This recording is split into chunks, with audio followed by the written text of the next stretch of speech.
Often when newer students are coming into their twisted Trikonasana, there's a torque in the hips that actually lessens the twist in the waist. So to demonstrate that, so Steph will reach her arm up, and then as she comes into her twist coming down, yeah, that hip starts to sink and there's a little compression in the low back. So to avoid this, we're going to lift up, keep the hips level, and extend forward, lengthening as we twist. So, and she even used her hand to draw the hip back, and then we're going to extend the side of the waist. That's the key here.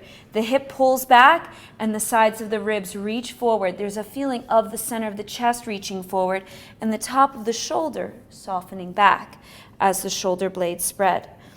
So once again, as the side of the waist, that bottom side is wrapping underneath, the top hip draws back and the side of the top waist extends forward. The legs are straight and we want the quads engaged on both legs to protect the knee. And the feet can be hip width or wider apart. For students who have more mobility, you can have them either with the palm on the floor, the palm can be on top of the foot, or it can be across.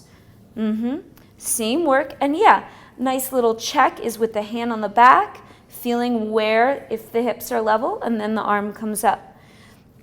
You also may notice students that have come in the habit of checking their hips, but it's a mindless habit and they just put their hand there but they're not doing anything. So from time to time, just remind those students you can relax. Just do a forward fold here. You can just check in with those students and say, did you feel a difference when you put the hand there?